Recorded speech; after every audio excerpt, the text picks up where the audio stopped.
মদিনার নবী বলেন গুনাহগার হয়ে যদি কবরে যাও, ওই কবরে গুনার কারণে দুই পার্শ্বের মাটি তোমাকে চাপ দিবে। কবরের মধ্যে একটা নয়, দুটো নয়, 70 থেকে 99টা সাপ, জাহান্নামের আগুন কবর ভরে যাও। বালিশে মাথা লাগায় চিন্তা করো, যদি তোমার অন্তর বলে কোরআন সত্য, হাদিস সত্য, গুনাহ নিয়ে কবরে গেলে আযাব হবে তাও সত্য। আল্লাহর কাছে ক্ষমা চাও রে যুবক। তোমার আমার মতো যুবক তাকায় দেখো, স্কুলে পড়ে, কলেজে পড়ে, এক ওয়াক্ত নামাজও বাদ দেয় না। জবাব দাও, তুমি কেন পারবা না? তোমার আমার মতো যুবক র‍্যাব, আর্মি, পুলিশ, বিডিআরের চাকরি করে, নামাজ বাদ দেয় না, তুমি কেন পারবা না? কয়দিন আর যৌবনের বাহাদুরি করবা? কত যুবক আইসা, আজকেও তো আমি নাটোরে ছিলাম, এক যুবক আইসা কান্নায় বিভোর হয়ে গেল, পাবনা বাড়ি। বলে হুজুর আমি একটা ছোট্ট দোকান দেই, আমার এই মোবাইলে ছবি বের করে দেখাচ্ছে, আর বলে আমার এই বডির মধ্যে খোদাই করা করা ছবি অঙ্কন করা ছিল। আপনার বয়ান শোনার পর 1 ফিট পরিমাণে এই ছবি আমি যে অঙ্কন করেছি, এটা উঠানের জন্য প্রায় 11,000 টাকা করে আমার খরচ হয়েছে। হুজুর আমি বুঝ আসার পরেই দাড়িটা রাখছি, আর নামাজ ছাড়ি না, পর্দা করি। হুজুর আমার মাথায় হাত দিয়া দোয়া করে দেন।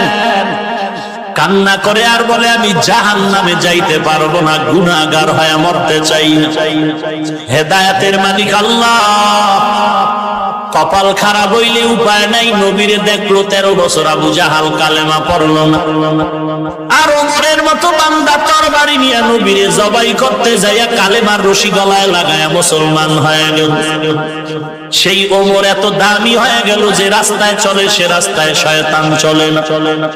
সেই ওমর জান্নাতের সুসংবাদ প্রাপ্তদের মধ্যে 2য় নম্বরে ওমর।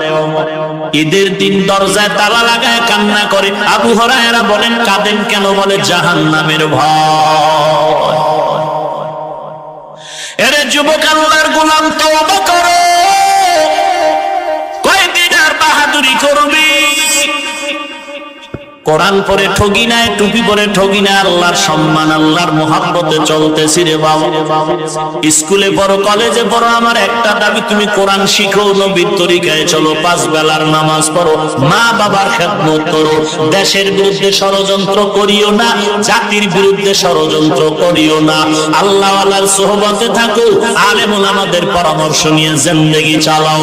কয়দিন আর বাহাদুরি করবা? চোখ দুটো বন্ধ করে দেখো, খেলার মাঠে কত বন্ধু ছিল, আজকে নাই। লেখাপড়ার টেবিলে কত বন্ধু বান্ধব নিয়ে আড্ডা করেছো, অনেকেই কবরবাসী হয়ে গেছে। এক জায়গায় বয়ানে গেলাম, মুনাজাত করতেছি, একজনে বলে হুজুর আপনার বয়ান শুনতে আসার পথে একদল যুবক মারা গেছে, অ্যাক্সিডেন্ট হয়েছে। আর এক জায়গায় গিয়া শুনি, যাওয়ার পরে মুনাজাতের পরে বাড়ি যাওয়ার সময় রাস্তায় অ্যাক্সিডেন্ট হয়ে মরে গেছে। তুমি ঘর পর্যন্ত যাওয়ার গ্যারান্টি নাই। অতএব আমি পায়ে হাত রেখে বলবো, আর নামাজ ছাড়িও না, নবীরে কাঁদায়ও না, দাড়িটা কাটিও না, মা বাবারে কষ্ট দিও না, আলেমদের বিরোধিতা করিও না, তওবা করো। মনে মনে আল্লাহকে ডেকে বলো, আল্লাহ এই ময়দানে আমার মতো গুনাহগার কেউ নাই, আমি জাহান্নামের আযাব সহ্য করতে পারবো না। তওবার নিয়তে আজকে রেডি হয়ে গেলাম, আর দাড়ি কাটবো না, নামাজ ছাড়বো না, বেপরদায় চলবো না, মা বাবাকে কষ্ট দিব না, আলেম ওলামাদের বিরোধিতা করবো না। ও আল্লাহ, তুমি আমাকে তওবা করার তৌফিক দাও। তুমি যদি তৌফিক না দাও, সম্ভব হবে না। গলায় ছুরি আসবে, মরে যাব, তারপর নবীর বিরোধিতা করবো না। যদি খাঁটি তওবার নিয়ত কারো হয়ে থাকে, খাঁটি তওবার নিয়তে দুটো হাত আল্লাহকে দেখায় দাও।